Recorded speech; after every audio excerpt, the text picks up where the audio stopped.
এটা মানে কেন আমরা এই ন্যাশনাল পেমেন্ট সুইচটা স্থাপন করলাম।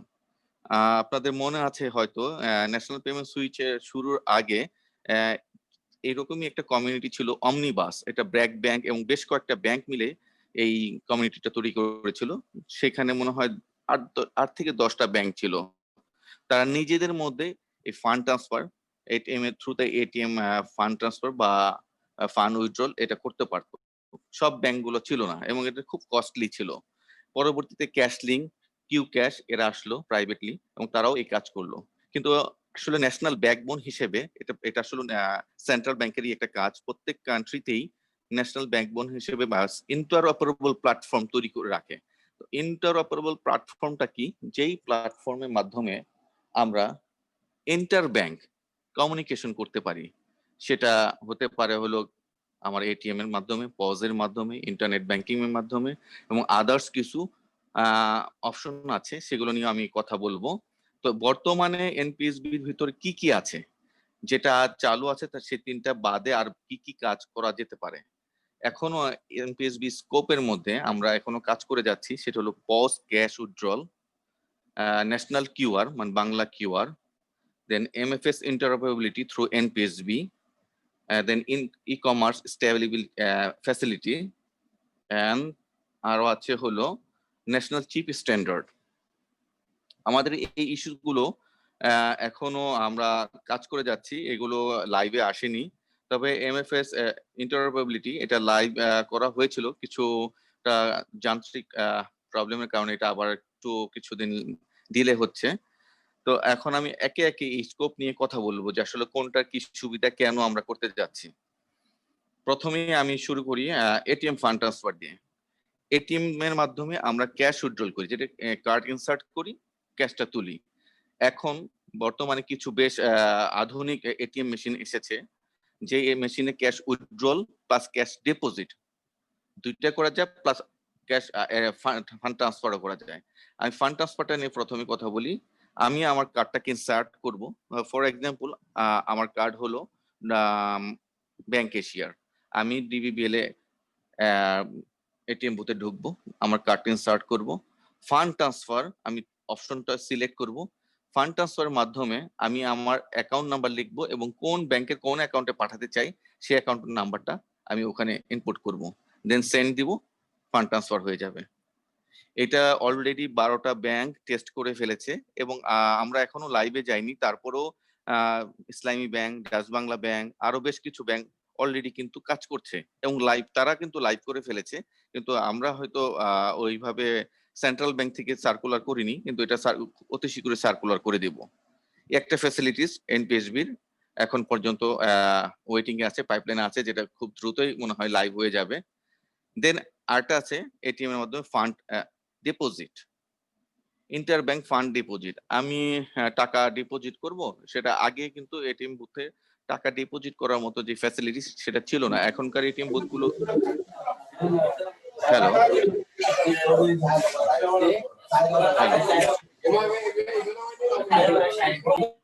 হ্যালো জি, এখন বর্তমানে যে এটিএম বুথগুলো আছে সেগুলো একটু কিছুটা ওল্ড মডেলের। সো এখানে শুধু অনলি ক্যাশ উইথড্রল করা যাচ্ছে, কিন্তু ক্যাশ ডিপোজিট করা যায় না। আমরা যদি আধুনিক মেশিনগুলো দেখি, দেশের বাইরে এখন এগুলো বেশ প্রচলিত আছে। একই মেশিনে ক্যাশ উইথড্রল এবং ক্যাশ ডিপোজিট করা যাচ্ছে। তো কিছু কিছু ব্যাংক এই ধরনের এটিএম বুথ নিয়ে আসছে বাজারে। তো তারা টেস্ট করছে ATM inter bank fund deposit through ATM. So আমি আমার ক্যাশ নিয়ে আমার অ্যাকাউন্ট হলো ব্র্যাক ব্যাংকে, কিন্তু আমি এটিএম এটিএম বুথে ঢুকে এবং এটিএম এর মধ্যে ফান্ডটা দিব, এটিএম বুথই ফান্ডটা আমাকে কাউন্ট করে দেখাবে যে এত টাকা তুমি ডিপোজিট করতে যাচ্ছ, ওকে করবা কিনা, এবং এই অ্যাকাউন্টে দেন আমি যখন ওকে করব আমার অ্যাকাউন্টে টাকাটা ডিপোজিট হয়ে যাবে। এটা হলো ATM fund fund deposit, cash withdrawal. তাহলে এটিএম এর মাধ্যমে 3টা কাজ হচ্ছে: fund transfer, cash withdrawal and deposit. Now পজের মাধ্যমে ক্যাশ উইথড্রল। পজের মাধ্যমে ক্যাশ উইথড্রলটা আসলে আগে যেটা চালু ছিল ওভার দ্য কাউন্টার, আমরা ব্যাংকের ভিতরেই থাকতো পস মেশিনটা, ওখানে হয়তো কিছু কিছু ব্যাংক এই সুবিধাটা দিচ্ছিল, এবং সেটা শুধু ওর নিজের ব্যাংকের নিজের কাস্টমারদের জন্য, ক্রস ব্যাংকিং এর জন্য ছিল না। এখন কয়েকটা ব্যাংক তারা আমাদের সাথে অলরেডি টেস্ট করে ফেলেছে, আরো বেশ কিছু ব্যাংক আসছে। Inter bank POS cash withdrawal. এখন এটার সুবিধাটা কি? এটার সুবিধা হলো গ্রামে-গঞ্জে যেখানে এটিএম বুথ নেই, ক্যাশ উইথড্রলের জন্য তাদেরকে অবশ্যই ব্যাংকে যেতে হয়। কিন্তু তাদের যদি এই পজের মাধ্যমে ক্যাশ উইথড্রলটা থাকে, সেক্ষেত্রে কিন্তু খুব ইজিলি তারা কিন্তু টাকাটা তুলতে পারে। ফর এক্সাম্পল মোবাইল ব্যাংকিং এজেন্টের মতো হয়তো তারা ব্যাংকগুলো বা এজেন্ট ব্যাংকিংই বলেন বা ছোট ছোট এজেন্টকে হয়তো দায়িত্ব দিবে, তাদেরকে হয়তো একটা করে ক্যাশ পজ দিয়ে দিবে, সেই পজের মাধ্যমে ক্যাশ কিন্তু উইথড্রল করতে পারবে। এটা অলরেডি পাইপলাইনে আছে, এটা দুই একটা ব্যাংক টেস্ট করে ফেলেছে। খুব শীঘ্রই হয়তো এটাও আমাদের লাইভে চলে আসবে। দেন আরেকটা জিনিস আমরা অলরেডি করে ফেলেছি, তবে এখনো কিছু কাজ বাকি আছে, সেটা হলো national QR specification, QR code, quick response code.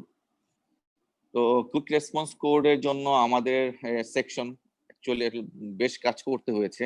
আমরা ফলো করেছি ইন্টারন্যাশনাল যে স্ট্যান্ডার্ডটা, সেই স্ট্যান্ডার্ডটা ফলো করেই আমরা স্পেসিফিকেশনটা তৈরি করেছি। এবং এই কিউআর কোড স্পেসিফিকেশন তৈরি করতে দুইটা জিনিস লেগেছে। একটা হলো আমাদের যে মেসেজটা যাবে সেই মেসেজের জন্য একটা স্পেসিফিকেশন তৈরি করা, এবং কিউআর কোড চার কোণ আকৃতি যে বক্সটা তৈরি হয় সেইটা তৈরি করার জন্য আবার স্পেসিফিকেশন, দুইটা স্পেসিফিকেশন লেগেছে। মানে তাহলে আমার ন্যাশনাল যে স্পেসিফিকেশন এর মাধ্যমে মেসেজটা কি রকম হবে এবং ওই কিওয়ার্ডটা কেমন হবে তৈরি, এই দুইটা স্পেসিফিকেশন তৈরি করা হয়েছে। এখন এটার মাধ্যমে কি হবে, এটা কিভাবে আমরা কাজ করব, এটা ইজি। মার্চেন্টের অ্যাকাউন্ট যেই ব্যাংকেই হোক সেটা নিয়ে আমাদের কোনো প্রবলেম হবে না, যেহেতু এটা ন্যাশনাল সুইচের সাথে কানেক্টেড। সো আমার অ্যাকাউন্ট আছে হলো ডাচ বাংলা ব্যাংকে, আর মার্চেন্টের অ্যাকাউন্ট আছে ফর এক্সাম্পল এক্সিম ব্যাংকে। এখন আমি পেমেন্ট করতে যাব, আমি স্বপ্নে গেলাম, কিছু কেনাকাটা করলাম, তো আমি পেমেন্ট করব কিউআর কোডের মাধ্যমে। তাদের ওখানে একটি স্টিকার দেওয়া থাকবে, ওখানে স্টিকারে ওই কিউআর কোডের ছবিটা দেওয়া থাকবে। সে আমাকে বলবে কিউআর কোড এখন দুই রকম আছে, এখানে একটু বলে রাখি, একটা স্ট্যাটিক আর একটা ডাইনামিক। তো আমরা প্রথমে আসলে স্ট্যাটিক নিয়ে কাজ করছি। তো অলরেডি মার্কেটে চলে আসছে, কিন্তু একটা ব্যাংক কিন্তু কাজ করেছে এটা নিয়ে, সেটা হলো এমটিবিএল। এমটিবিএল মাস্টার কার্ডের সাথে এটা লঞ্চ করেছে। তো আমরা স্ট্যাটিকটা নিয়ে কাজ করছি, এই স্ট্যাটিক কমপ্লিট হলে দেন আমরা ডাইনামিকের দিকে যাবো। স্ট্যাটিকটা হলো আমাদের যে স্টিকারটা থাকবে কিউআর কোডে, কুইক রেসপন্স কোডে যে স্টিকারটা থাকবে সেটা স্ট্যাটিক, এটা চেঞ্জেবল না। জাস্ট সেই স্টিকার স্ট্যান্ড থাকবে, যেখানে আমরা বিল বুথে যাব বা শপের বিল বুথে গেলাম, যখন বিল দিতে যাব কেনাকাটার পরে, সে বলবে স্ক্যান করার জন্য, আমার মোবাইল নিয়ে অ্যাপসের মধ্যে লগ ইন করবো, স্ক্যান করব, দেন সে বলবে আমার অ্যামাউন্টটা, আমি অ্যামাউন্টটা নিজ হাতে ইনপুট দিব, ওকে দিব। সো আমার এখানে একটা মেসেজ চলে আসবে যে পেমেন্ট ওকে, এবং মার্চেন্টও পেয়ে যাবে কমপ্লিট। এটা আমরা করে ফেলেছি। এখন এটা খুব সম্ভবত এখন যদি ডিজি স্যার এবং গভর্নর স্যাররা যদি টাইম দেয় যে কবে লঞ্চ করা যাবে, সেই অনুযায়ী আমরা এটা অপেক্ষা করছি আসলে কবে লঞ্চ করবো। বেশ কয়েকটা ব্যাংকও এটাতে করার জন্য আগ্রহী। এমটিবিএল অলরেডি লঞ্চ করেছে, কিন্তু এটা আসলে অনেকেই জানে না। এটা খুব জনপ্রিয় একটা আসলে পেমেন্ট মেথড হবে আমার মনে হয়। উন্নত বিশ্বগুলোতে এটা অলরেডি ইউজ করা শুরু হয়ে গেছে। সো ন্যাশনালি এই জিনিসটা খুব শীঘ্রই মার্কেটে আসবে আশা করি। দেন আমাদের যেটা ছিল এমএফএস ইন্টারঅপারেবিলিটি থ্রু এনপিএসবি।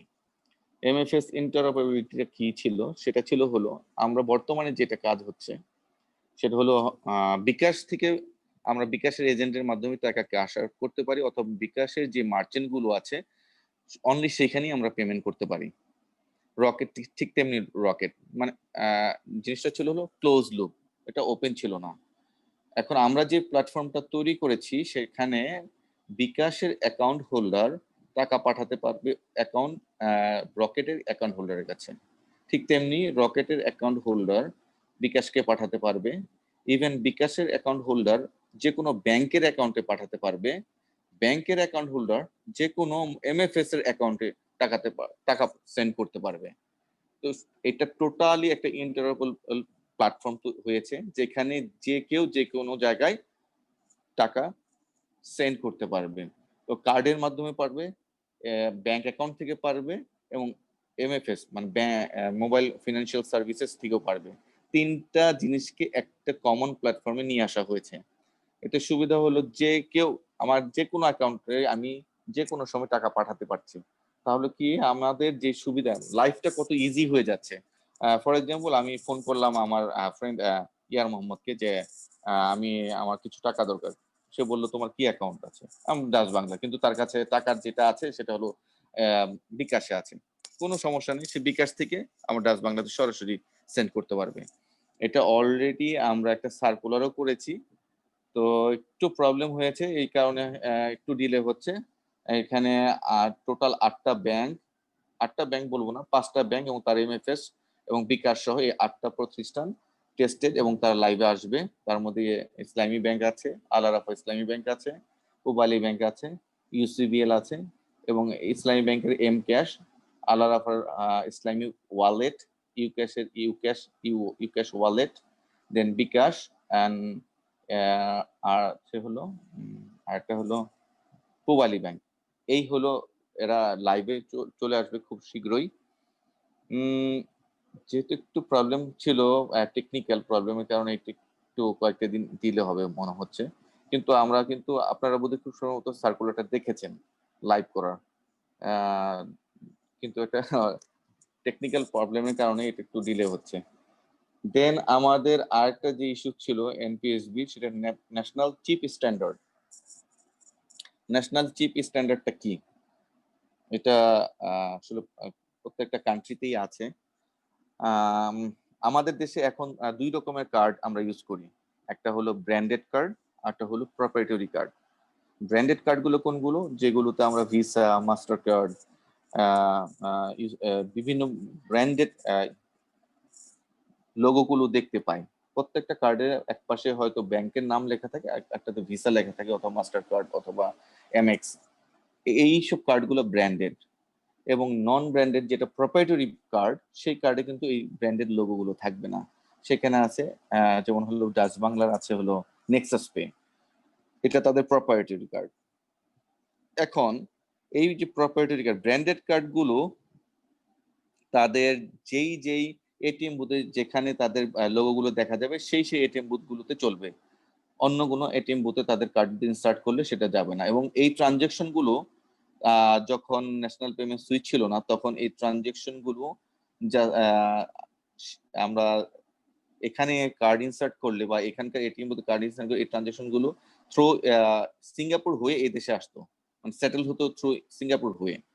তো এখন বর্তমানে আমাদের একটা কিন্তু পলিসি ছিল যে উইদিন দ্য কান্ট্রি যদি কোনো ট্রানজাকশন হয় সেই ক্ষেত্রে এই কার্ড ট্রানজাকশনটা বাইরে যেতে পারবে না, সেটেল হতে হবে আমাদের এনপিএসবির মাধ্যমে। তো এটা নিয়েও তারা বেশ রিঅ্যাক্ট করেছিল। কিন্তু বর্তমানে আমরা এটিএমটা বলছি না, এটিএম এর ফান্ড যেটা হবে সেটা আমাদের দেশের ভিতরে এবং এনপিএসবির ভিতরে থাকবে। পজের ক্ষেত্রে আমরা যেটা বলেছি ক্রেডিট কার্ড গুলো হয়তো তোমাদের নেটওয়ার্কের থ্রুতে আসবে। বাকিগুলো আমাদের এনপিএসবির মাধ্যমে যাবে। এখন আমরা আসি হলো যে জিনিসটা বলছিলাম ব্র্যান্ডেড কার্ড এবং প্রপ্রাইটারি কার্ড। এখন নেক্সাস পে এখন যদি এই ব্র্যান্ডেড কার্ডগুলো কালকে বলে যে আমাদের কার্ডগুলো বাংলাদেশ থেকে তুলে নিব, তাহলে কিন্তু প্রত্যেকটা কার্ড যেগুলোতে ব্র্যান্ডেড লোগো আছে প্রত্যেকটা কার্ড যেকোনো সময় তারা বন্ধ করে দিতে পারে চাইলেই, যেহেতু তাদের প্রপার্টি। অনলি ২-১টা কার্ড যেগুলো ব্যাংকগুলো নিজেদের প্রপার্টির কার্ড সেগুলো চলতে পারে, যেমন হলো নেক্সাস পে। এখন নেক্সাস পে এটা কিন্তু আবার ক্লোজ লুপ, নিজেদের অনলি ডাচ বাংলার যতগুলো নেটওয়ার্ক আছে এর ভিতরে চলে। ডাচ বাংলা যদি অন্য ব্যাংকের মাধ্যমে এই কার্ডগুলোকে ব্যবহার করতে চায় সেই ক্ষেত্রে ডাচ বাংলাকেও আবার খুব কস্ট বেয়ার করতে হবে। কারণ কি ওই এটিএম বুথগুলো ফর এক্সাম্পল ডাচ বাংলার কার্ড এই নেক্সাস পেটা যদি আমি ব্র্যাক ব্যাংকের কোনো বুথে ইউজ করতে যাই, ব্র্যাক ব্যাংকের বুথ এটিএম মেশিন আগে দেখবে যে এই কার্ডের যে স্পেসিফিকেশনটা দেয়া আছে সেটা কি সে চেনে কিনা, করতে পারে কিনা। ব্র্যাক ব্যাংকের বুথ যদি দেখে যে না এটা তার চেনা না, সে কিন্তু রিজেক্ট করবে। তাহলে ওই এটিএম বুথটাকে কি করতে হবে, ওই ল্যাঙ্গুয়েজটাকে তাকে চেনিয়ে দিতে হবে। চেনানোর জন্য তাকে কিন্তু কনফিগার করতে হবে, ওই প্রোগ্রামটা লোড করতে হবে। এবং এইভাবে প্রত্যেকটা মেশিনকে লোড করাও একটা কস্টলি এবং এটার জন্য ব্র্যাক ব্যাংকের এটিএম বুথগুলো যে লোড করবে বা ব্র্যাক ব্যাংকগুলো যে সার্ভিস দিবে সেজন্য একটা টাকাও ডাচ বাংলা থেকে তারা নিবে। তো সেই ক্ষেত্রে প্রপ্রাইটারি কার্ড যেগুলো আছে সেগুলো ব্যাংকগুলো তাদের নিজেদের ক্লোজ লুপই রাখে, এগুলো আসলে অন্য ব্যাংক গুলোর মাধ্যমে তারা ওইভাবে অ্যালাউ করেনি এখনো। আগে যখন ম্যাগস্টেপ ছিল তখন হয়তো এই রিড করার অপশনটা ছিল না। যখন ম্যাগস্টেপ তখন এই প্রোগ্রামটা ওই এটিএম বুথে লোড করার প্রয়োজন ছিল না বিধায় তখন এগুলো চালু ছিল, কস্ট কম ছিল। কিন্তু এখন চিপ কার্ড চলে আসাতে এই প্রবলেমটা দেখা দিয়েছে এবং এটা মোর সিকিউর। সো এই চিপ কার্ডকে রিড করতে হলে এটিএম বুথটাকে ওই চিপ কার্ডের প্রোগ্রামটাকে অবশ্যই বুঝতে হবে এবং রিড করতে সক্ষম করতে হবে। সেই ক্ষেত্রে একটা কস্টের ব্যাপার আছে এবং ডাচ বাংলা সেটা করেনি, নিজেদের ক্লোজ লবি রাখে। এখন ন্যাশনাল চিপ স্ট্যান্ডার্ডে আসলে কি সুবিধা ছিল? ফর এক্সাম্পল, এখানে যদি এই নেক্সাস পেটা যদি national chip standard, that means এটা যদি এনপিএসবি প্রোডাক্ট হতো, তাহলে আমরা কি করতাম, প্রত্যেকটা ব্যাংক গুলাকে আমাদের স্পেসিফিকেশনটা দিয়ে দিতাম যে তোমাদের প্রত্যেকটা ব্যাংকের যতগুলো সিস্টেম আছে প্রত্যেকটা ব্যাংকের সিস্টেম গুলোকে এই প্রোগ্রাম লোড করে রাখবা। যখনই এই ধরনের কোনো কার্ড যে কোনো ব্যাংকেরই হতে পারে, যখনই এটা ইনসার্ট করবে সে যেন রিড করতে সক্ষম হয়, যদিও তোমার কার্ড থাক বা না থাক, তোমার মেশিন যেন এটা রিড করতে সক্ষম হয়। তো এই ন্যাশনাল চিপ স্ট্যান্ডার্ডের কাজটা আমাদের আসলে আমরা একটু পিছিয়ে আছি, এটা নিয়ে এখনো কাজ ধরা হয়নি। এটা নিয়ে বেশ কয়েকটি কোম্পানির সাথে কথা বলা হয়েছে, বিভিন্ন অ্যানালাইসিস চলছে, কিন্তু আমরা আসলে এটা নিয়ে এখনো সামনে এগোতে পারিনি। এটা খুব একটা ইম্পর্টেন্ট ইস্যু ন্যাশনাল পেমেন্ট সুইচের জন্য। প্রত্যেকটা কান্ট্রিতেই ন্যাশনাল চিপ স্ট্যান্ডার্ড থাকে, যেমন ইন্ডিয়াতে আছে রুপে, এটা কান্ট্রি। সৌদি আরবে আছে মাদা, যেমন তারপর টার্কিতে আছে ট্রয়। প্রত্যেকটা কান্ট্রিতে কম বেশি আছে, কিন্তু আমাদেরও এটা খুব প্রয়োজন। এটার আরেকটা বড় সুবিধা হলো, আমরা যদি ন্যাশনাল চিপ স্ট্যান্ডার্ডটা করে ফেলতে পারি, তাহলে প্রত্যেকটা ব্যাংকের স্ট্যান্ডার্ডে দিয়ে দিলে তারা কিন্তু কার্ডগুলো যখন ছাপাবে, এটার জন্য যে রয়্যালটি ফ্রি, যেমন যেগুলো ব্র্যান্ডেড কার্ডের জন্য দিতে হয়, তারা বিভিন্ন ইস্যুতে টাকা কিন্তু কাটে ব্যাংক থেকে। এই যে ফরেন কারেন্সি, মানে আমাদের দেশ থেকে টাকাগুলো যে চলে যাচ্ছে বিভিন্ন পারপাসে কার্ডে বিভিন্ন, এই জিনিসটা কমে আসবে, আমাদের ডিপেন্ডেন্সি কমে আসবে, আমরা নিজেরাই সক্ষম হব। তখন যে কোনো ব্র্যান্ডেড কার্ড যদি বলে যে আমরা চলে যান, তাতে আমাদের কোনো আপত্তি থাকবে না, তারা চিন্তা করতে পারবে। এবং আমরা যখন ন্যাশনাল চিপ স্ট্যান্ডার্ড দিয়ে নিজেদের নেটওয়ার্কের মধ্যে সফলভাবে ট্রানজেকশন করতে সক্ষম হব, তখন অলরেডি এটার সাথে আমাদের সাথে ইন্টারন্যাশনাল জেসিবি এবং চায়না এনপি তারা আমাদের চাচ্ছে যে তোমাদের নেটওয়ার্ক যদি স্টেবল হয় বা তোমরা যদি তখন করে ফেলবা, তোমাদের সাথে আমরা কো ব্যাজিং বলতে চাচ্ছে যে যদি তোমরা চাও তাহলে আমরা তোমাদের এই ন্যাশনাল স্পেসিফিকেশনের সাথে হ্যান্ডশেক করতে পারি। যখন তোমাদের এই কার্ড নিয়ে দেশের বাইরে যাবে তখন আমাদের নেটওয়ার্কের মাধ্যমে এই ট্রানজাকশন গুলো হবে, তখন তোমরা লামসাম আমাদেরকে কিছু টাকা দিবা, আর যখন উইদিন দ্য কান্ট্রি হবে তখন তোমাদের নেটওয়ার্কের মধ্যে চলবে, তখন আমাদের ফি দিতে হবে না। এই একটা সুবিধা। তো আমরা আসলে এই জায়গাটা একটু পিছিয়ে আছি, এটা কাজ খুব সম্ভবত একটু দিলে হবে বোধহয়। এটা আসলে খুব এই উপরে বোঝানো বা এটা নিয়ে কাজ করা খুব একটু জটিলতা আছে। আর একটা যেটা আছে ই-কমার্স ফ্যাসিলিটিস এনপিএসবি তে এই স্কোপে আছে, অমন কিন্তু ভাই একটু ইন্টারাপ্ট করি। হ্যাঁ আচ্ছা, জি। আপনি তো সুন্দরভাবে সব বলে যাচ্ছেন, আসলে আমার মনে হয় পার্টিসিপেন্টরা খুব ভালোভাবে মানে খুব আগ্রহ ভরে শুনছে। তো আচ্ছা, আর আসলে যদি না বুঝে থাকে না তাহলে না কিন্তু না না, আমাদের হ্যাঁ আমি বলতে হ্যাঁ চাচ্ছি মানে middle of the discussion question করতে পারবে কিনা তারা। হ্যাঁ হ্যাঁ হ্যাঁ হ্যাঁ হ্যাঁ আমাকে আচ্ছা হ্যাঁ, জিজ্ঞেস তাহলে করুন আমি দেখি। পার্টিসিপেন্টদেরকে একটু রিকোয়েস্ট করবো, আপনারা যেহেতু অনেকগুলো ইস্যু আসছে, হয়তো মানে এন্ড অফ দা ডিসকাশন আপনার কোশ্চেন করতে গেলে হয়তো অনেক কিছু হ্যাঁ হ্যাঁ ভুলে খেয়াল না যেতে থাকতে পারে। পারে। হ্যাঁ, তো হ্যাঁ আপনার হ্যাঁ কোনো পয়েন্টে যদি কোনো ক্লারিফিকেশন দরকার হয় আপনার সাথে সাথে হ্যান্ড রেজ করবেন এখন চাইলে বা এখনো আপনার কোশ্চেন আনমিউট করে। করতে হ্যাঁ পারে। ঠিক আছে মামা, কন্টিনিউ। হ্যাঁ আচ্ছা। আচ্ছা, ই কমার্সের যেটা হয়, ই কমার্সের মাধ্যমে যে আমরা পেমেন্ট করে থাকি, এখন হয়তো আমাদের গেটওয়ে, যেটা ই কমার্স গেটওয়ে ন্যাশনালি, সেটা আমরা এখনো স্টাবলিশ করতে পারিনি। এটা ন্যাশনাল পেমেন্টের উপরেই হবে। অ্যাকচুয়ালি আমাদের ব্যাকবোন মানে সেটা ঠিক, মানে ব্যাকবোনটা রেডি আছে, জাস্ট এখন অ্যাপস গুলোকে রেডি করা। এখন বর্তমানে কয়েকটা ব্যাংকের ই কমার্স গেটওয়ে আছে, প্লাস হলো কিছু থার্ড পার্টি আছে, কিছু কিছু আমাদের এখান থেকে লাইসেন্স নিয়ে কাজ করছে, তারাই এই ই কমার্সের এই কাজগুলো করছে। তবে ন্যাশনালি এটাও নিয়েও আমরা কাজ করব খুব শীঘ্রই। এটা নিয়ে আমাদের জিএম স্যারও খুব আগ্রহী যে এটা নিয়ে একটু কাজ করার প্রয়োজন আছে। আর এই প্রত্যেকটা বিষয়গুলো কিন্তু ইনস্ট্যান্টলি হচ্ছে। এখানে একটা বড় সুবিধা হচ্ছিল, কাস্টমার কিন্তু বুঝতে পারছে না যে এটা আহ, টাকাটা সাথে সাথে পেয়ে যাচ্ছে, এটা কোথা থেকে যাচ্ছে। আমি যখন আমার ডাচ বাংলার ফর এক্সাম্পল না ডাচ বাংলা না, আমি বলি ব্র্যাক ব্যাংকের কার্ড নিয়ে ডাচ বাংলা বুথে যাচ্ছি, টাকাটা কিন্তু ডাচ বাংলা সাথে সাথে দিয়ে দিচ্ছে, কিন্তু এটা ডাচ বাংলা ব্র্যাক ব্যাংকের প্রতিনিধি হয়ে আপনাকে দিচ্ছে, টাকাটা কিন্তু ডাচ বাংলা তখনও পায়নি। এতে কিন্তু সেটেলমেন্ট হয় পরের দিন, T+1, হ্যাঁ, T+1 বলবো, হ্যাঁ T+1, পরের দিন এটা সেটেলমেন্ট হয় এবং এই সেটেলমেন্ট আমরা জেনারেট করি প্রতিদিন, পরের দিন প্রতিদিনের ট্রানজেকশনটা তার পরের দিন সেটেলমেন্ট যখন হয় তখন এই ব্র্যাক ব্যাংক থেকে টাকাটা কেটে ডাচ বাংলাকে দেওয়া হয়।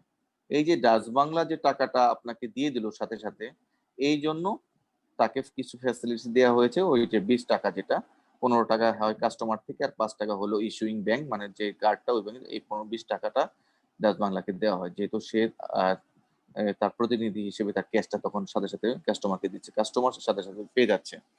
আর যদি কোনো ধরনের ডিসপিউট রেইজ হয়, কোনো প্রবলেম হয়, টাকা পেলো বা না পেলো, সেই ক্ষেত্রে কাস্টমারকে অবশ্যই তার ইস্যুইং ব্যাংকের কাছে ডিসপিউট রেজ করতে হয়। আমাদের একটা ডিসপিউট গাইডলাইন দেওয়া আছে প্রত্যেকটা ব্যাংকে কত দিনের মধ্যে এগুলো সলভ করবে। ইন্টারনেট ব্যাংকিং এর ক্ষেত্রে আমরা ইদানিং বেশ কিছু ডিসপিউট পাচ্ছি বলতে আসলে আমাদের এনপিএসবি কিন্তু একটা, মানে এটাকে বলবো হলো বাইপাস রোড। এখানে আমরা এক ব্যাংকের মেসেজ গুলো জাস্ট আমরা পাস করে দিচ্ছি ডেস্টিনেশনে, তো এইখানে কিন্তু আটকে থাকে খুব কম, কিন্তু বেশিরভাগ ব্যাংক অনেক সময় দেখা যায় যখনই ডিসপিউট রেইজ হয় তখন বলে থাকে যে এটা বাংলাদেশ ব্যাংক এন্ডে পড়ে আছে। আমি এর মধ্যে বেশ কয়েকটি কেস পেয়েছি, প্রত্যেকটা ব্যাংক, আমার ব্যাংক বলেনি, ব্যাংক কাস্টমারকে বলেছে, কাস্টমার আমাদেরকে নক করতেছে যে আপনাদের এন্ডে পড়ে আছে, যখন আমাদের এখানে একটা এন্ট্রি পড়ে, এন্ট্রিতে আমরা দেখতে পাই যে আসলে এটা কোন এন্ডে পড়ে আছে। বেশিরভাগ এন্ডে দেখা যায় যে ইস্যুইং ব্যাংকের এন্ড থেকেই, যেমন ইন্টারনেট ব্যাংকিং এর ক্ষেত্রে আমি বলছি, ইস্যুইং ব্যাংকের এন্ড থেকে এই মেসেজটা ন্যাশনাল পেমেন্ট সুইচে আসে নাই, ওখানে আটকে থাকে, অথবা ডেস্টিনেশন ব্যাংকের যাওয়ার আগে এটা ড্রপ করে। তিনটা জায়গায় ড্রপ করতে পারে, একটা হলো ইস্যুইং ব্যাংকের এন্ডে, দ্বিতীয় হলো এনপিএসবির এন্ডে, তৃতীয় হলো ডেস্টিনেশন ব্যাংকের যাওয়ার জাস্ট আগে ওখানে ড্রপ করা। তো বেশিরভাগ ক্ষেত্রে ইস্যুইং ব্যাংকের এন্ড থেকেই কিন্তু মেসেজটা আসে না। এইটা কিন্তু যখন আসে না, এটা তারা পরের দিন যখন সেটেলমেন্ট করি তখন কিন্তু তারা বুঝতে পারে যে আসলে এটা যায়নি, কারণ টাকাটা কিন্তু ওই পরিমাণ কাটা হয় না। তারপরেও তারা কাস্টমারদেরকে একটু আসলে বলবো কি মিসগাইডেড করে যে এটা বাংলাদেশ ব্যাংকে টাকা আটকে পড়ে আছে, এটা সময় লাগবে 1 মাস। এখন 1 মাস সময় কেন বলে, 1 মাস বা 6 মাস, ওই যে ডিসপিউট গাইডলাইনে যে একটা টাইম ফ্রেম দেওয়া আছে সলিউশনের জন্য, এখন আমরা তো ওয়ার্স্ট কেস ধরে একটা টাইম ফ্রেম দিয়ে রেখেছি যে 1 মাস বা 180 দিন। সেই ওয়ার্স্ট কেসটা তো আসলে এটার সাথে ম্যাচ করে না, কিন্তু তারা ওই ওয়ার্স্ট কেসের টাইমটা ধরে ওটা বলে দেয় যে এত, কাস্টমার তো অরিড হয়ে যায় যে আসলে আমরা কি টাকা পাবো কি পাবো না। সেই ক্ষেত্রে আমি আসলে ব্যাংকগুলোকে বলছিলাম যে আপনারা আসলে কাস্টমারদের একটু মিসগাইডেড করেন না, আপনারা যারা আছে টাইমটা হয়তো সময় লাগতে পারে, আপনাদের হাতে অনেক কাজ থাকে, কিন্তু তারা এদিক ওদিক দৌড়াদৌড়ি করে যে এই ব্যাংকের মধ্যে টাকা দিচ্ছে না, ওই ব্যাংকে আমরা একরিং ব্যাংকে চলে যাই, যেই ব্যাংকে থেকে টাকা পাইনি ওইখানে নক করে, দেন বাংলাদেশ ব্যাংক নক করে। তো এই ইস্যুস গুলো একটু জানা থাকা দরকার। আর আমাদের বর্তমানে যে ন্যাশনাল পেমেন্ট সুইচের সাথে কিন্তু সরাসরি ব্যাংক কানেক্টেড আছে 23টা, সরাসরি আমাদের সুইচের সাথে ব্যাংকের সুইচে কানেকশন আছে 23টা। আর বাকি ব্যাংকগুলো আছে আইটিসিএল এর মাধ্যমে। এখন আইটিসিএল বাকি ব্যাংকগুলো আইটিসিএল এর মাধ্যমে আসছে কেন, কারণ বেশির ব্যাংক ছোট ছোট ব্যাংকগুলো তাদের নিজস্ব সুইচ আসলে কন্টিনিউ করা বা কস্টলি, এবং তারা পারবেও না, তো তারা আইটিসিএল এর সুইচ রেন্ট নিয়ে ওইখানে তাদের এই কার্ড সিস্টেম গুলোকে চালাচ্ছে।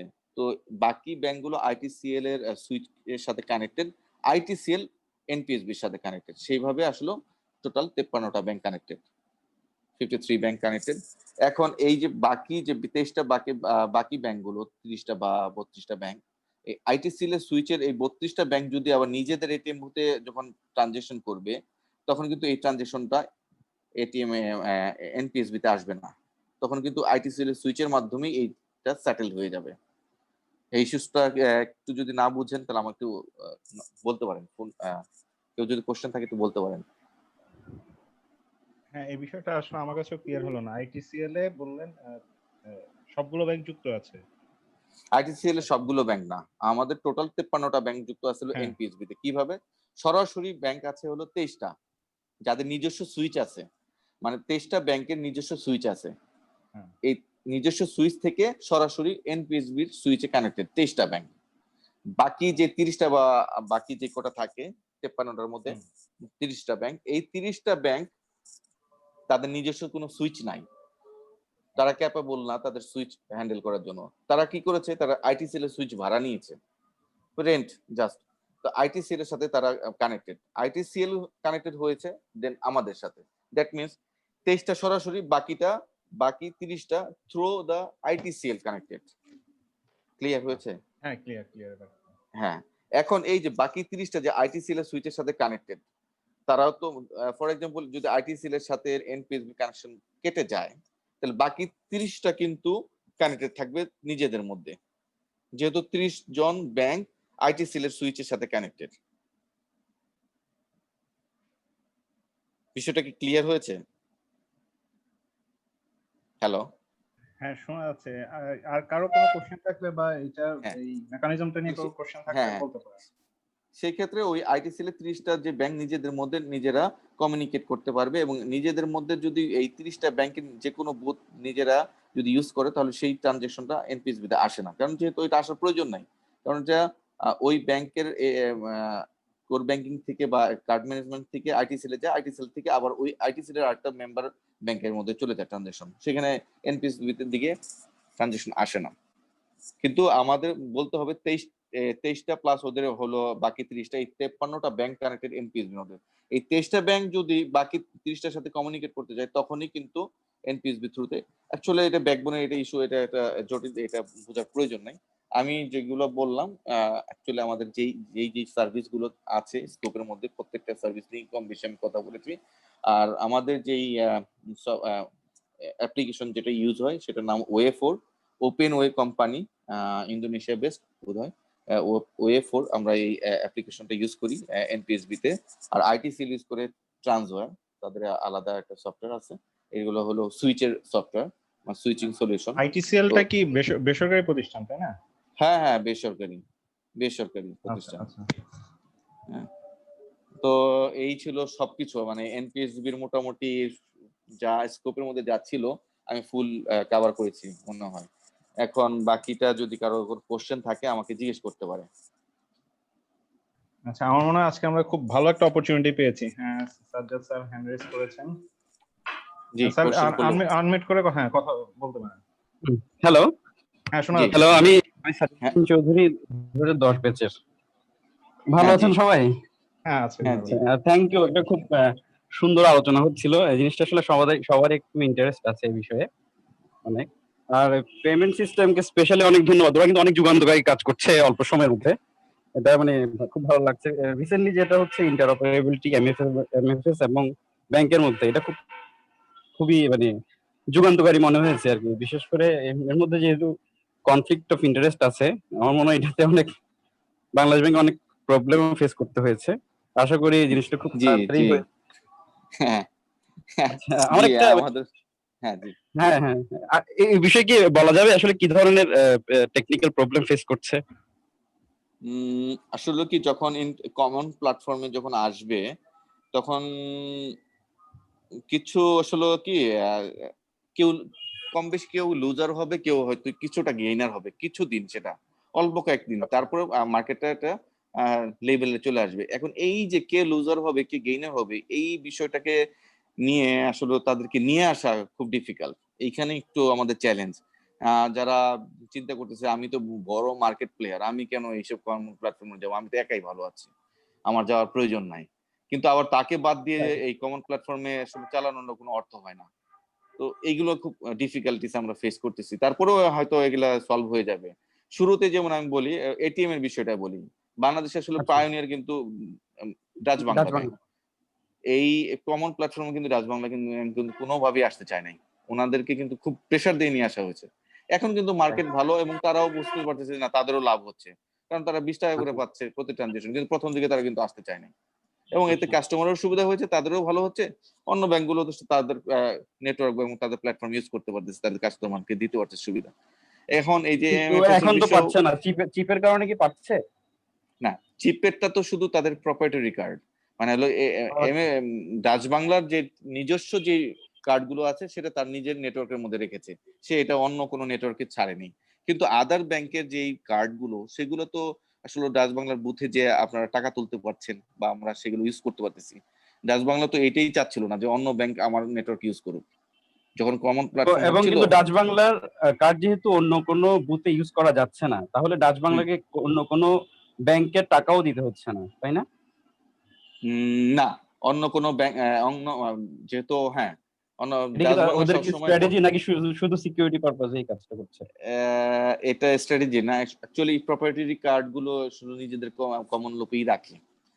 আচ্ছা খুব বেশিরভাগ ক্ষেত্রে ওই যে আমি বললাম যেটা আমাদের ন্যাশনাল চিপ স্ট্যান্ডার্ড, ওই স্ট্যান্ডার্ডটা যদি আমরা তৈরি করতে পারি সেই ক্ষেত্রে কিন্তু সবাই ওপেন হয়ে যাবে। এইখানেই আমাদের একটু আমরা পিছিয়ে আছি। এই কাজটা করতে পারলে তখন সব ব্যাংকগুলো কমন লোকের মধ্যে চলে আসবে, তখন আর নেক্সাস পে আসলে তখন থাকবে না, তখন এটা কমন, তখন অন্য নাম দিয়ে দিব। যেমন হলো রুপে দেয়া আছে, আমরা টাকা পে ফর এক্সাম্পল, এইটা দিয়ে হলো সব ব্যাংকের একটা কার্ড থাকবে, কার্ডের লেখা থাকবে হয়তো এনপিএসবি প্লাস রূপের মতো যদি একটা নাম দেওয়া হলো টাকা পে প্লাস হলো ওই ব্যাংকের নাম শেষ, এই একটা কার্ড হবে। তাতে যে কোনো ব্যাংকের বুথে যে কোনো ব্যাংক এটা ইউজ করতে পারবে। সেই ক্ষেত্রে যে নিজেদের যে কমন ক্লোজ লুপে যে নেক্সাস পে রাখা বা আর একটা ব্যাংক তৈরি করলো, ব্র্যাক ব্যাংক নিজের একটা প্ল্যাটফর্ম তৈরি করলো, ওইগুলো আর থাকবে না। যেহেতু আচ্ছা নিজেরা আসলে কিনে নিয়েছে এই স্পেসিফিকেশনটা, তারা নিজেদের টাকা দিয়ে কিনে নিজেরা তৈরি করে নিজেদের ক্লোজ লুপে রেখেছে। এখানে আসলে ওটা তার ইচ্ছা যে সে আসলে এটাকে বাইরে ইউজ করবে কি করবে না। কিন্তু এনপিএসবির মাধ্যমে যেটা হচ্ছে সেটা ওপেন রাখা আছে, সেইটা কিন্তু আচ্ছা প্রত্যেকটা মানে আমি বলতে চাচ্ছি প্রপ্রাইটারি কার্ড বাদে বাকি সব কার্ডগুলো ওপেন, সব কার্ড কিন্তু যে কোনো ব্যাংক যে কোনো ব্যাংকের এটিএম বুথে ইউজ করতে পারছে। আচ্ছা। আমি যে কারণে হ্যান্ড রেজ করেছি সেটা হচ্ছে আইটিসিএল যেটা বলেছেন। হুম, এটা এটা বেসরকারি প্রতিষ্ঠান বললেন। এটা কি হুম, আমাদের রেগুলেশনের আওতায় আছে? মানে ওরা যদি কোনো ধরনের প্রবলেম ক্রিয়েট করে বা কোনো সিকিউরিটি ব্রিচ হয়, হুম। সেক্ষেত্রে বাংলাদেশ ব্যাংকের যেহেতু ওরা আমাদের আসলে আমার যত ধারণা রেগুলেটরি ইয়ার মধ্যে আওতায় নাই। হ্যাঁ, আর্টিফিশিয়াল আছে যাচ্ছে আমাদের কাছ থেকে, আচ্ছা আমাদের কাছ থেকে লাইসেন্স নেয়া, পিএসও লাইসেন্স নেওয়া আছে। হ্যাঁ, পেমেন্ট সার্ভিস অপারেটর হিসেবে তার লাইসেন্স নেয়া, এই লাইসেন্সের আন্ডারে যা যা রুলস এন্ড রেগুলেশনস তাদেরকে মানতে বাধ্য, সেগুলো অবশ্যই আছে।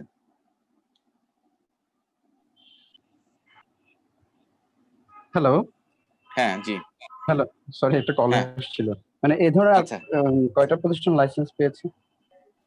এরকম আমাদের আছে অনেকগুলো প্রতিষ্ঠান আছে, যেমন হলো গেটওয়ের জন্য কয়েকটা প্রতিষ্ঠান আছে, যেমন সূর্যমুখী, এসএসএল কমার্স, তারপরে হলো কিছু ই ওয়ালেটের জন্য আইপে, আরো কিছু পাইপলাইনে আছে যারা এরকম নিচ্ছে আর কি, এক একটা এক এক ধরনের সার্ভিস দেওয়ার জন্য।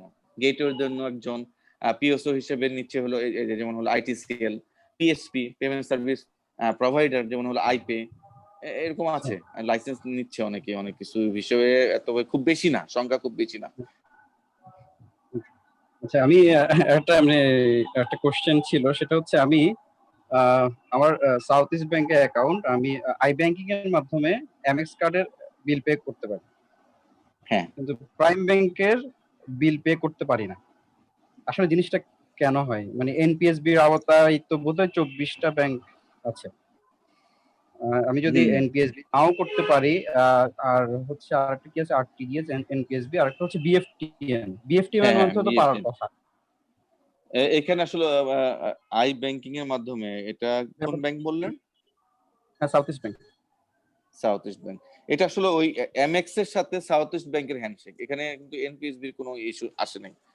এমএক্স কার্ড আচ্ছা তাদের সাথে হ্যান্ডশেক করেছে যে তুমি আমার বিলটা কালেকশন করে আমাকে দিবা, সরাসরি তাদের নেটওয়ার্কে দিবা।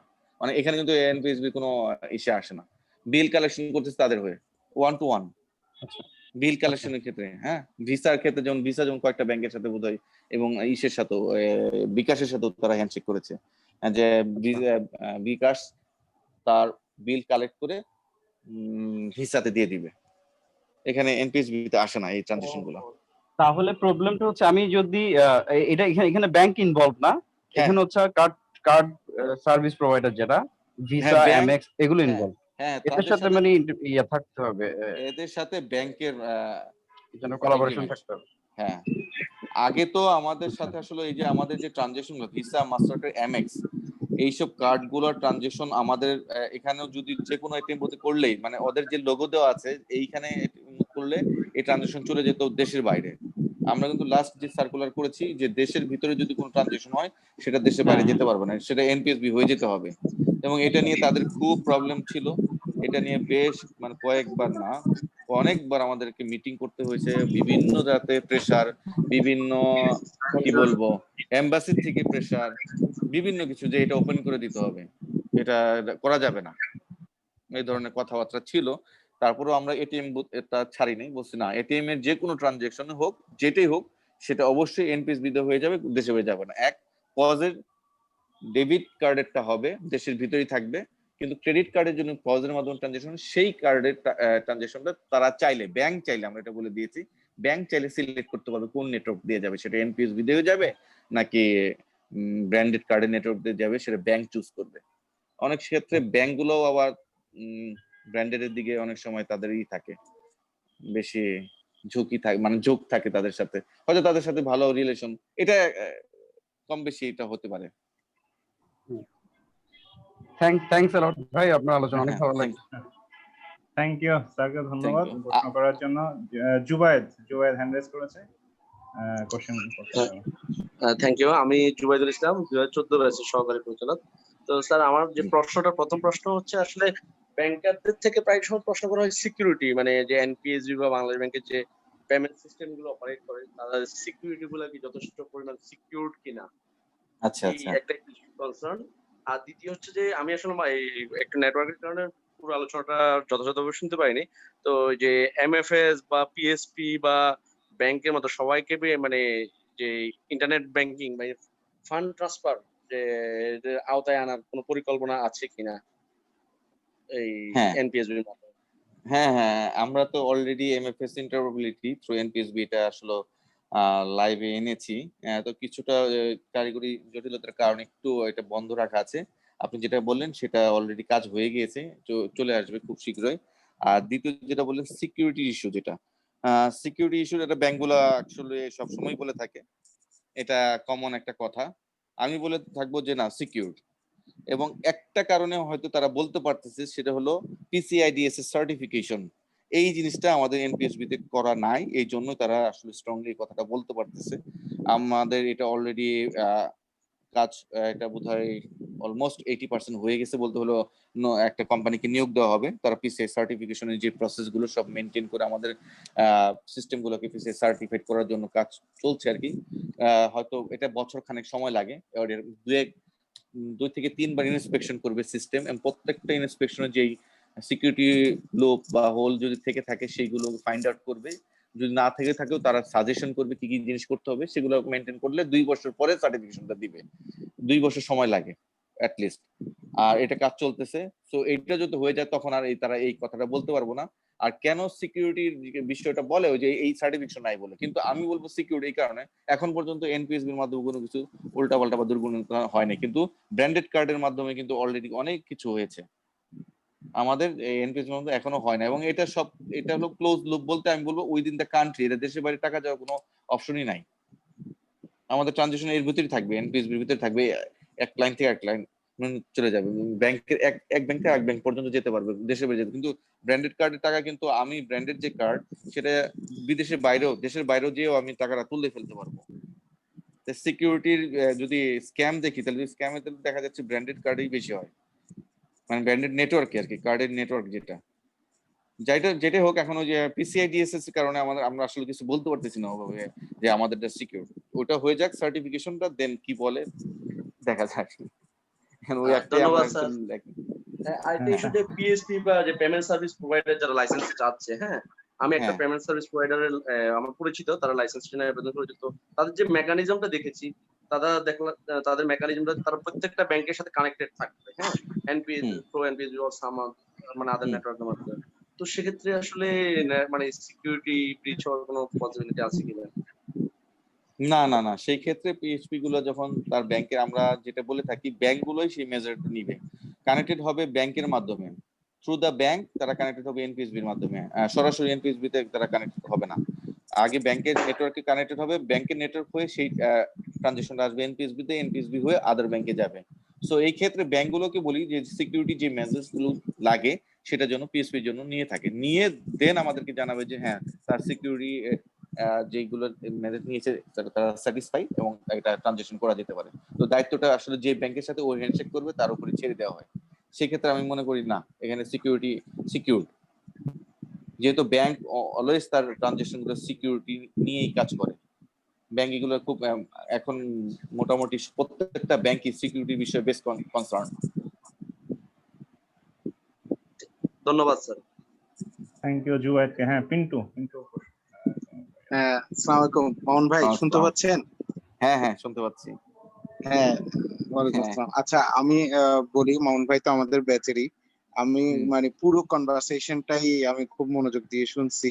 আচ্ছা হ্যাঁ হ্যাঁ, আমার আগে থেকে একটা আসলে মানে ইচ্ছে ছিল যে কারণ আপনার সাথে তো কাজ করছি, আমি জানি বা ট্রেনিং এ আমি আপনাকে দেখছি যে আসলে ওই সাবমিট যেটা প্রথমে বলছিল যে পেমেন্ট সিস্টেম ডিপার্টমেন্টের জন্য ইউ আর পারফেক্ট। অ্যাকচুয়ালি আপনার যে না প্রেজেন্টেশনটা কি যে ওইটাতে বলে, আমি আসলে খুব সবাই কনভিন্স, পারফেক্ট যেটা সত্য আমাদের কথা। ব্যাংকে না যারা ঠিক আছে আছে, শুনুন তারপরও সবাই পারফেক্ট। আমি একটু বলি, 2012 ব্যাচ, আপনিও 2012 ব্যাচ, আমিও 2012 ব্যাচ, কিন্তু আসলে আপনি বিদায় হয়তো বা প্রশ্নটা করার সাহস করছি, অন্য কেউ হলে হয়তো বা করতাম না। না না কোশ্চেন করো, এটা হচ্ছে সমস্যা নেই। মামুন ভাই, আমরা তো আসলে পেমেন্ট সিস্টেম ডিপার্টমেন্টে অনেকটা ডিজিটাল যে ফর্ম অফ মানি, হ্যাঁ এগুলো নিয়েই তো ম্যাক্সিমাম জিনিসগুলো হয়। তো আসলে আমরা দেখছি কি, আমরাও এখন বর্তমানে ডিএফআই এর বিভিন্ন কোর্স করতে গিয়ে এই সমস্যাটা প্রায় সময় আমরা ফিল করছি বা পাচ্ছি।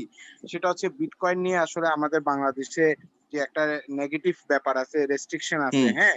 তো আসলে মানে পেমেন্ট সিস্টেম ডিপার্টমেন্টে যেহেতু আপনারা কাজ করছেন, হয়তোবা আপনারা এই ধরনের বিষয়গুলো আপনাদের মধ্যে হয়তোবা আলাপ আলোচনার মধ্যে থাকে যে ইন ফিউচারে কি আসলে আমাদের কি বিটকয়েনটা কি আসলে আমাদের আসার কি কোনো সম্ভাবনা আছে, এক নাম্বার একটা বিষয়। আর দুই নাম্বার বিষয় হচ্ছে যে কি মানে বেসিক কি প্রবলেমটা আমরা আসলে মানে ফেস করব যদি বিটকয়েনটা আমরা আমাদের দেশে ওইভাবে করে আমরা আনতে পারি, যেভাবে অন্য ফর্মে আমরা ডিজিটাল পেমেন্ট গুলোকে অ্যাক্সেস দিচ্ছি।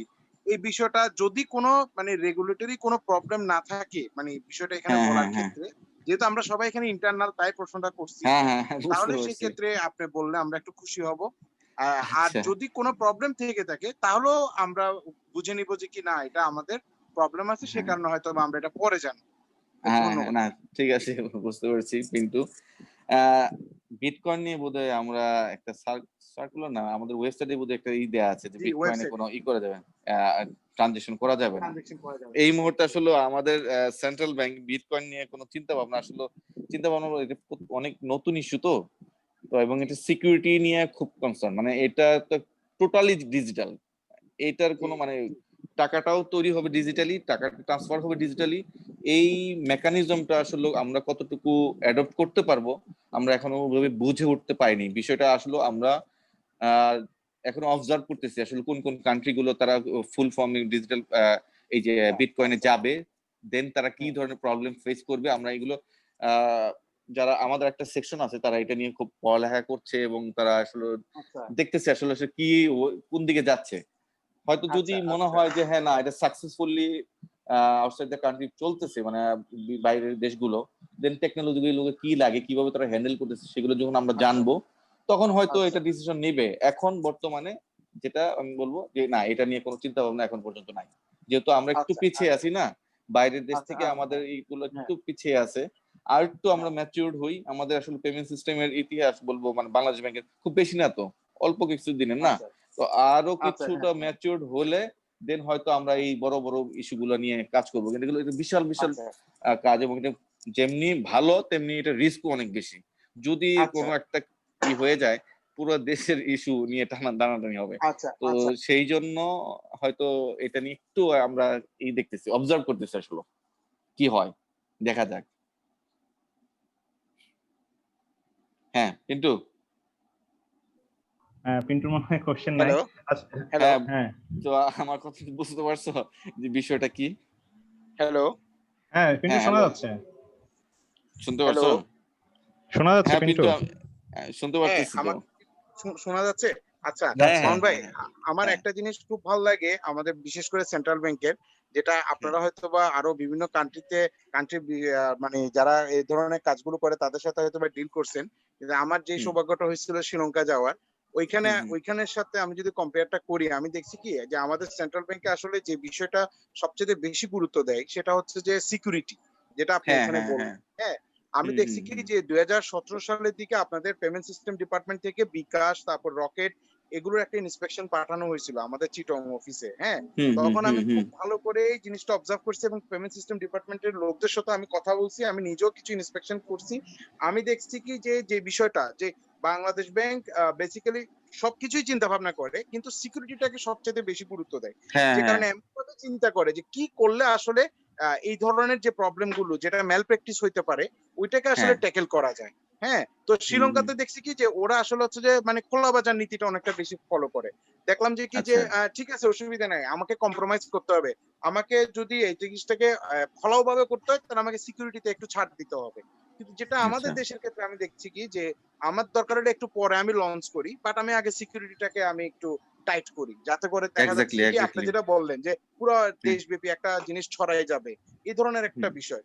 এই ব্যাপারটা আসলে ভালোই লাগে যে মানে আপনারা ওইখান থেকে বসে এত ডিটেইলস জিনিসটাকে চিন্তা ভাবনা করেন এবং সময়ে সময়ে যে বিভিন্ন প্রকার ইন্সপেকশন করে ওইটার প্রেক্ষিতে। এবং আমার মনে আছে 2017 সালে এই ইন্সপেকশন গুলো সম্পন্ন হওয়ার পরে বিকাশের অনেকগুলো এজেন্টের ব্যাপারে আপনাদের ওইখান থেকে অনেক স্টেপও নেওয়া হয়েছিল।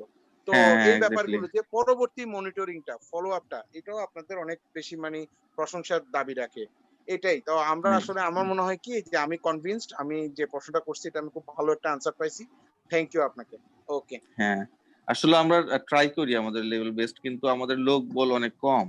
এই ডিপার্টমেন্টটা আসলে এটা এখন সময়ের দাবি, যেটা আসলে সবকিছু কিন্তু ডিজিটালি ট্রান্সফর্ম হচ্ছে। তো সেই ক্ষেত্রে আমি মনে করি আমাদের ডিপার্টমেন্টটা, যেমন আমি বলি ইন্ডিয়ার ক্ষেত্রে, ইন্ডিয়ার এনপিসিআই মানে যেটা পেমেন্ট সিস্টেমের যে কাজগুলো করে থাকে, তাদের লোক বল 1200 থেকে 1300। ওই টোটাল তারা সেন্ট্রাল ব্যাংক থেকে আলাদা করে তাদের এই প্রতিষ্ঠানটা তৈরি করছে, NPCI, regulated by central bank. তার 1200 লোক নিয়ে তারা এই পেমেন্ট সিস্টেমের বিষয়গুলো তারা দেখছে। তার মধ্যে 600 প্রোগ্রামারই আছে, মানে ইন হাউস তারা সিকিউরিটি বলেন, বিভিন্ন অ্যাপস বলেন, তারা তৈরি করতেছে, সিকিউরিটি দিচ্ছে। সেখানে আমাদের পেমেন্ট সিস্টেমে আছি আমরা মাত্র 53 জন না 50 জনের মতো। তাহলে কোথায় কত পার্থক্য! হ্যাঁ, তো লোকবল প্লাস অনেক কিছু, আসলে আরো অনেক কিছু, অনেক কাজ করা আছে। আমি তো মনে করি এখন মানে খুব ইম্পর্টেন্ট একটা জায়গা হলো পেমেন্ট সিস্টেম ডিপার্টমেন্ট, এবং এটাকে আরো আধুনিক করতে হবে, আরো লোক দিতে হবে, এটা প্রয়োজনে এটাকে আরো বড় করতে হবে। যদি মনে হয় যে ভাঙে 2 ভাগ করে যদি আরো কিছু করা যায়, করলে ভালো হয়। এটা আমার চিন্তা ভাবনা, আমার কাছে মনে হচ্ছে এটা জাস্ট এটা আমার নিজের চিন্তা করলাম কিন্তু। Thank you. আর কারো কোনো কোশ্চেন থাকলে থ্যাংক ইউ বলতে পারেন। পিন্টু। হ্যাঁ, রাফি ভাই মেসেজ বক্সে একটা কোশ্চেন করেছেন, বেসিক্যালি হচ্ছে এটা নিয়ে হয়তো কিছুটা আলোচনা হচ্ছে। ইন্টারঅপারেবিলিটি ইমপ্লিমেন্টেশনে আসলে বাংলাদেশের মূল চ্যালেঞ্জ গুলো কি, একটু সংক্ষেপে বলার জন্য আর কি। আচ্ছা, এটা নিয়ে কাজ হচ্ছে বা কাজ আপনারা সার্কুলার করেছেন, লাইভে যাচ্ছেন, তারপর মূল চ্যালেঞ্জ গুলো যদি একটা হাইলাইট। মূল চ্যালেঞ্জ, প্রথম চ্যালেঞ্জ যেটা, যারা বড় মার্কেট প্লেয়ার থাকে তারা এই কমন প্ল্যাটফর্মে আসতে চায় না। তাদের একটা বদ্ধমূল ধারণা থাকে, বড় মার্কেট প্লেয়ার ভাবে যে তারা তাদের মার্কেট লুজ করবে, কারণ হলো তাদের ইনফ্রাস্ট্রাকচারের উপর দিয়ে বাকিরা সুবিধা নিবে একটা। দ্বিতীয় হলো বড় যারা আছে তারা তো আসলে টেকনোলজিক্যালি কিছুটা এগিয়ে থাকে ছোটদের চাইতে। তো ছোটরা এটার সাথে কোপ আপ করতে একটু সময় লাগে, তাদেরকে আসলে লাইভে নিয়ে আসা খুব কষ্টসাধ্য। মানে আমাদেরকেও খুব বেশ বেগ পেতে হয়, টেস্টিং করতে হয়, বিভিন্ন বিষয়গুলো তাদেরকে বুঝাইতে হয়। তাদের বেশিরভাগ ক্ষেত্রে এরকম। আবার অনেক ক্ষেত্রে দেখা যায় ছোটরা, তাদের পরিসর ছোট, তারা অনেক সময় অনেক ইজিলি চলে আসে। বড়দের ক্ষেত্রে আরেকটা প্রবলেম হতে পারে, সিকিউরিটি ইস্যু নিয়ে তারা বেশি কনসার্ন থাকে, সেই কারণে ওইটা নিয়ে আরো বেশি জটিলতা বড় ছোট দুই সাইডেই আছে। বড়দের এক ধরনের জটিলতা, ছোটদের আরেক ধরনের জটিলতা। তো সিকিউরিটি ইস্যুস গুলো ইমপ্লিমেন্টেশন ফেজে তাদের সাথে কানেক্টিভিটি তৈরি করাটা, প্লাস হলো মার্কেট প্লেইং রোলটা নিয়ে একটু প্রবলেমটা হয়, যে কে সবাই তখন হিসেব করতে থাকে কে সুবিধা পাবে, কে অসুবিধা হবে। এই যে হিসাব করে যে কমন প্ল্যাটফর্মে গেলে কার সুবিধা কার অসুবিধা, তখন একটু মানে প্রবলেম হয় তাদেরকে মানানো, যে না আসেন, আসে দেখেন, আপনি আগেই কনক্লুশন করলে তো হবে না, দেখবেন যে আপনারও সুবিধা হবে। এই ইস্যুস গুলো অ্যারাইজ করে বেশিরভাগ ক্ষেত্রেই। Thank you. আর কারো কোশ্চেন থাকলে, আমি বলেছি যে আজকে আমাদের একটা ভালো সুযোগ আছে বিষয়টা সম্পর্কে বিস্তারিত জানার। কেউ যদি প্রশ্ন করেন, নতুন অনেক আছেন, তারা চাইলে বিভিন্ন বিষয় নিয়ে আলোচনা করতে পারেন এই রিলেটেড। আচ্ছা, আপনারা ইয়া করেন। আমার এই ফাঁকে আমি মামুনকে একটা ছোট্ট হ্যাঁ জিনিস জানার আছে। রিসেন্টলি আমাদের আপনার পেমেন্ট সিস্টেম ডিপার্টমেন্টের আন্ডারে একটা উইং খোলা হয়েছে, সম্ভবত রেগুলেটরি ফিনটেক ফ্যাসিলিটেশন নামে বা এই ধরনের। হ্যাঁ হ্যাঁ হ্যাঁ। বিষয় যদি একদম সংক্ষেপে বলতেন, বিষয়টা আসলে কি আচ্ছা, দেখভাল করবে বা হ্যাঁ, ওয়িংটা আসলে এটা নিয়ে আমার আসলে খুব একটা বেশি আইডিয়া নেই, তারপর আমি বলছি যতটুকু জানি। জি সেটা জি জি। এখানে বিভিন্ন ইনোভেটিভ আইডিয়া গুলো নিয়ে যদি কারো কোনো, সেটা ফিনান্সিয়াল রিলেটেড হতে পারে, ফিনান্সিয়াল রিলেটেড নাও হতে পারে, এটা আসলে কিন্তু সরকারের একটা ছিল। তারা এই পাশ আমাদের এখানে দিয়েছে যে আপনারা একটা কমিটি হবে, কমিটি কিন্তু এখানে শুধু বাংলাদেশ ব্যাংক থাকবে না, এখানে মনে হয় মিনিস্ট্রির লোকও থাকবে এই কমিটির মধ্যে। এবং এই জিনিস যে ইনোভেটিভ ইস্যুস গুলো বা অ্যাপ্লিকেশনস বলেন বা যে ফ্যাসিলিটিস দিবে সেগুলো তারা প্রেজেন্ট করবে। এটা প্রেজেন্ট করার পর যদি মনে হয় যে এই ইস্যুটা আইসিটি মিনিস্ট্রির সাথে যায়, তাহলে আমরা ওইভাবে বলে দেবো আইসিটি মিনিস্ট্রির সাথে আমরা ফরওয়ার্ড করে দেবো, মানে এখান থেকে ফরওয়ার্ড করে দেওয়া হবে এটা কোথায় কোথায় যায়। আর যদি এটা মনে হয় যে হ্যাঁ এটা বাংলাদেশ ব্যাংকের সাথে ইনলাইন, দেন আমাদের এখানে এটা কোপ আপ করার জন্য আমরা ট্রাই করব।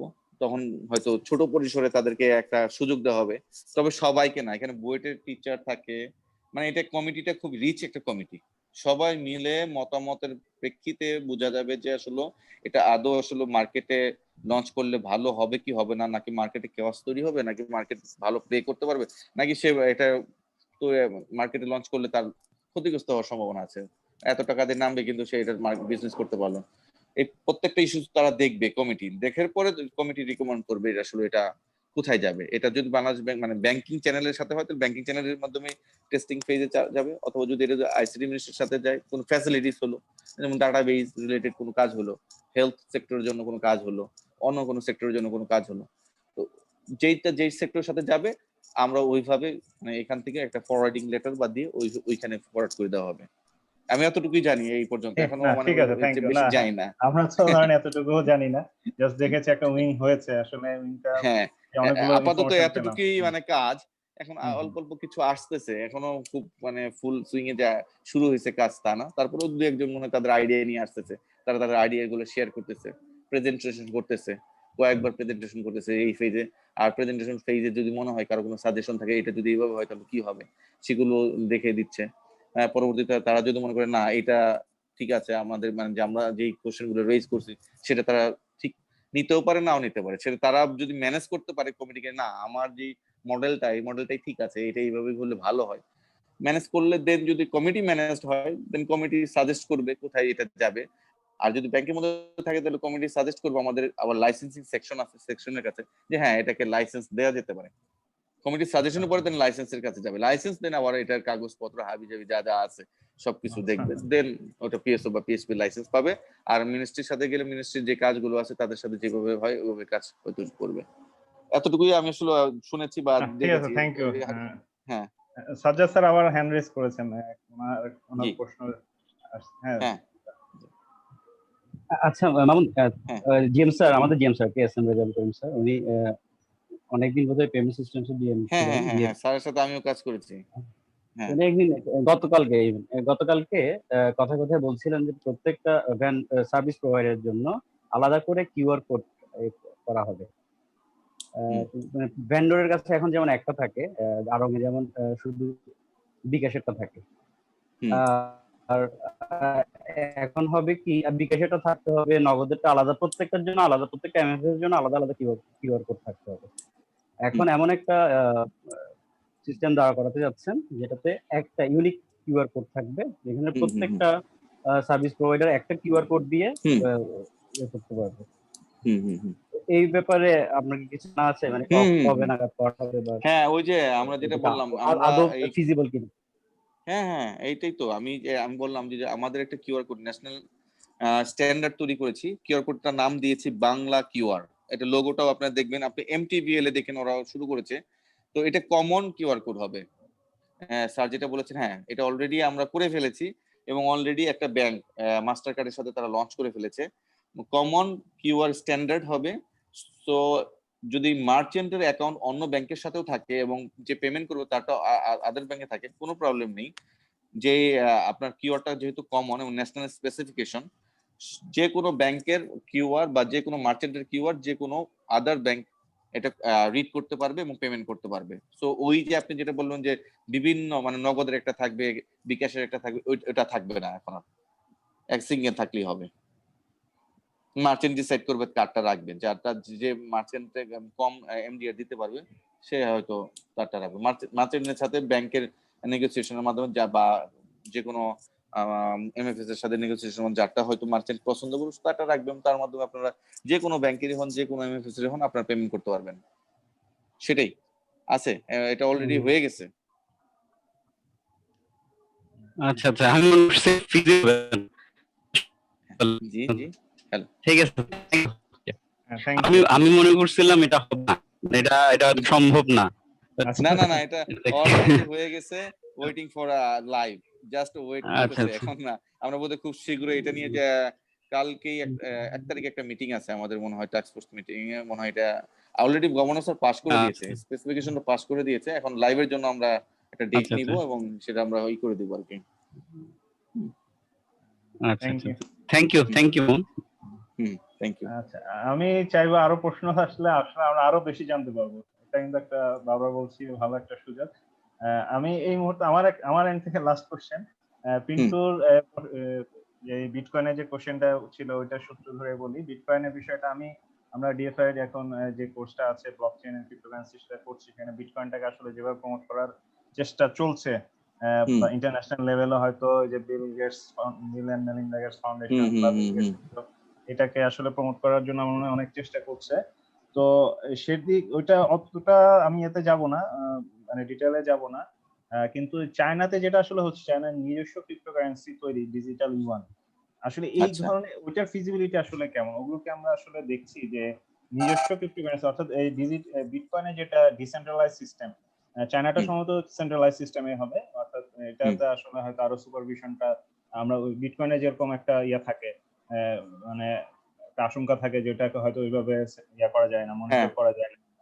তো এই ধরনের মানে নিজস্ব ন্যাশনাল কারেন্সিটাকেই ক্রিপ্টোকারেন্সি আকারে আনার আসলে এই ধরনের কোনো বিষয় কি ইন ফিউচার আমাদের আছে ইন কিনা? ফিউচার হ্যাঁ, আসলে কি পেমেন্ট সিস্টেম ডেভেলপমেন্ট আমরা যেটা করি বাইরের যে কোনো ইনোভেশনের সাথে আমরা কিন্তু অনেক সময় ওইটা নিয়ে আমাদের দেখতে হয়, পড়তে হয়, বা এটা কি হচ্ছে বা কোন দিকে যাচ্ছে। ওই যে আমি বললাম এখনই আমরা আসলে ডিসিশন নিতে পারতেছি না যে আসলে এটা অ্যাডপ্ট করা যাবে কি যাবে না। আমরাও তো এমনিও আসলে ক্যাশ নিয়ে কাজ করতে আমাদের দেশে এখনো বোধহয় দেখা যাবে মোর দেন 50% লোক কিন্তু ক্যাশই পছন্দ করে ডিজিটালের চাইতে, তারা মোর সেফ মনে করে। তো ওই এন্ড থেকে এখনো বের হয়ে আসতে পারিনি। ওইটার থেকে আমি মনে করি আসলে ওইটাতে বের হওয়ার পরে ডিজিটালি আমি একটু ইয়া করি, এটা কি তাহলে সাপ্লাই ওরিয়েন্টেড হবে না ডিমান্ড ওরিয়েন্টেড? পাবলিক তো হয়তো কখনোই চাইবে না ক্যাশ, তো মানে একদম আমাদের রুট লেভেলের মানুষ তো সবসময় চাইবে যে ক্যাশ নিয়ে ট্রানজাকশন করতে। হ্যাঁ না, আমি যদি এখানে আসলে আসলে সাপ্লাই সাইড থেকে যদি এটাকে ওইভাবে ক্রিয়েট করতে পারি যে না তোমাকে, যেমন সুইডেনে যেটা করেছে ওরা আমি 1000 বুঝতে পেরেছি। ক্রোনা যেটা সেটা মার্কেট থেকে তুলে ফেলছে। কারণ আমি যদি এরকম হ্যাঁ বড় নোট গুলো তুলে ফেলি, অন্তত বড় বড় পেমেন্ট সবকিছু ইয়া হলো হয়তো মানে আমরা জিনিস। না বুঝতে পেরেছি, আমরাও আসলে ওই ধরনের চিন্তা ভাবনা করতেছি। লাস্ট কয়েকটা মিটিংও করেছি যে আসলে কি করলে মার্জন গুলো এই ক্যাশের থেকে ডিজিটালের দিকে মুভ করবে। ফ্যাসিলিটিস তো দিতে হবে গভর্নমেন্টকে কিছু, এবং আমাদেরকে ব্যাংকগুলোর যেটা কাজ আছে, দায়িত্ব আছে, ইনফ্রাস্ট্রাকচার গুলো তৈরি করতে হবে। ব্যাংকগুলো বেশিরভাগ ক্ষেত্রেই ঢাকার মধ্যেই তারা তাদের ইনফ্রাস্ট্রাকচার গুলো রেখেছে, কিন্তু রিমোট এরিয়াতে তাদের কোনো ইনফ্রাস্ট্রাকচার নাই। তারা কিন্তু আসলে চাইলেও কিন্তু সুযোগ পাবে না, এক্সেপ্ট এমএফএস। তাদের কোনো ওখানে এটিএম ভূতের অ্যাক্সেস নাই, পজ নাই, বা তাদের যে মার্চেন্ট বলেন, মার্চেন্ট বেশিরভাগই ঢাকাতে অত বড় বড় সিটিগুলোতে, চিটাগাঙে। তো ওদেরকে প্রেসার দিচ্ছি যে তোমরা তোমাদের নেটওয়ার্ক গুলোকে এক্সপান্ড করো, নাহলে তো কাস্টমাররা ইউজ করবে কেউ, কাস্টমাররা যদি না পায় তাহলে তো তারা ইউজ করবে না।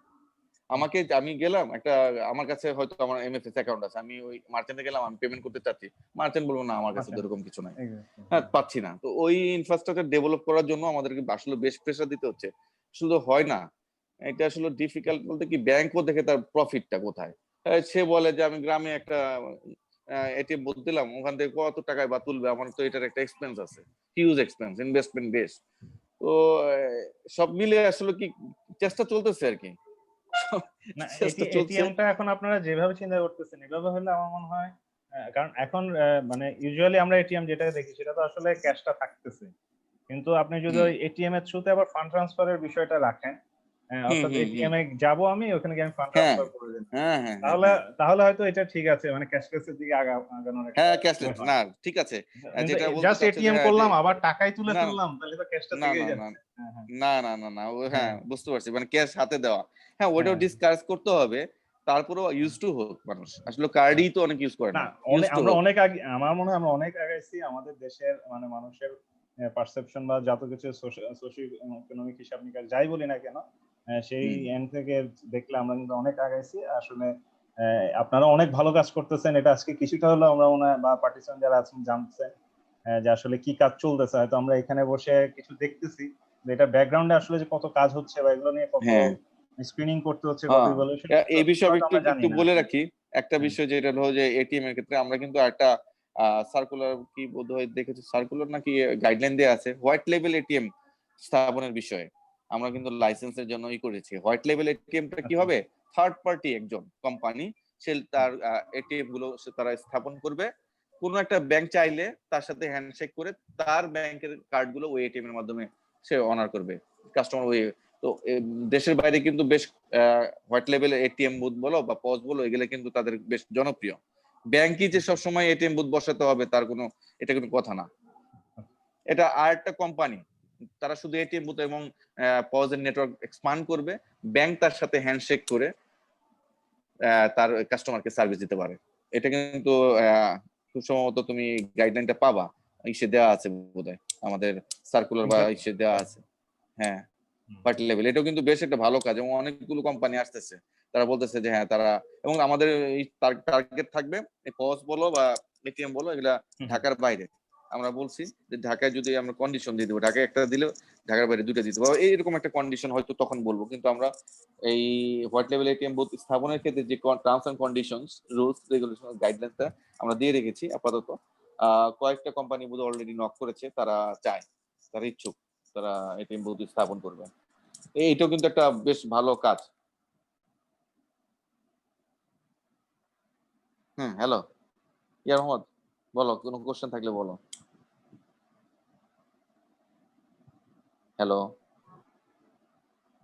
হ্যালো হ্যাঁ, শোনা যাচ্ছে মোহন ভাই? হ্যাঁ শুনতে পাচ্ছি। আর কোনো কোশ্চেন থাকলে বলতে পারো।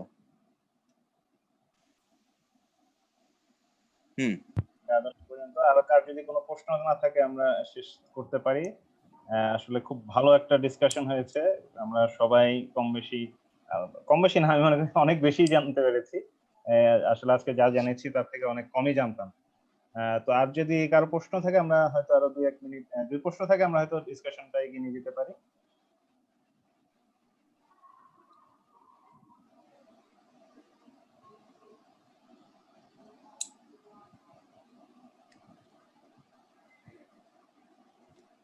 আর কোনো কোশ্চেন আছে থাকলে আসলে জিজ্ঞেস করা যেতে পারে। আমি আসলে শর্ট, হ্যাঁ, মানে যতটুকু পেরেছি আর কি, আমার পক্ষে সম্ভব হয়েছে আমি বলার চেষ্টা করেছি।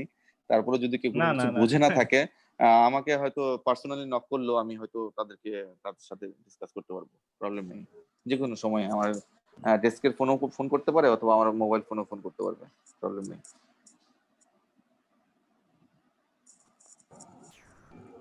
আমার মনে হয় আর তার কারো তেমন কোনো প্রশ্ন নেই। মামুন ভাইকে আবারও ধন্যবাদ জানাচ্ছি আমাদের এই চট্টগ্রামের সিওপির পক্ষ থেকে আমাদেরকে তার মূল্যবান সময় দেওয়ার জন্য এবং সুন্দরভাবে ডিসকাশন এবং আমাদের যারা পার্টিসিপেন্টরা বিভিন্ন কোশ্চেন করেছেন সেগুলো আনসার করার জন্য। আর এই মুহূর্তে যদি আর কারো কোনো কোশ্চেন বা কোনো মন্তব্য বা মতামত না থাকে আমরা মিটিংটা শেষ করতে পারি। সবাইকে ধন্যবাদ জানাচ্ছি। মামুন ভাইকে আবারও ধন্যবাদ। হুম পরে আপনার সাথে ধ- পার্সোনালি কথা হবে। আমিও ধন্যবাদ জানাচ্ছি সবাইকে আমার কষ্ট করে আমার এই হ্যাঁ, বিষয়গুলো শোনার জন্য। আর এই না ডিজিটাল প্ল্যাটফর্মের এই ইস্যুস গুলো আসার পরে আমি মনে করছি যে ট্রেনিং গুলো খুব ইম্পর্টেন্ট, আসলে সবারই করা উচিত। আমিও একটা করেছি, আসলে বেশি করতে পারিনি, দেখি নেক্সট টাইমে আমিও একটা করব। তো ধন্যবাদ সবাইকে, থ্যাংক ইউ, সবাই ভালো থ্যাংক ইউ থাকবেন। হ্যাঁ সবাইকে ধন্যবাদ যারা অংশগ্রহণ করেছেন তাদেরকে ধন্যবাদ। হ্যাঁ আসসালামু আলাইকুম। আল্লাহ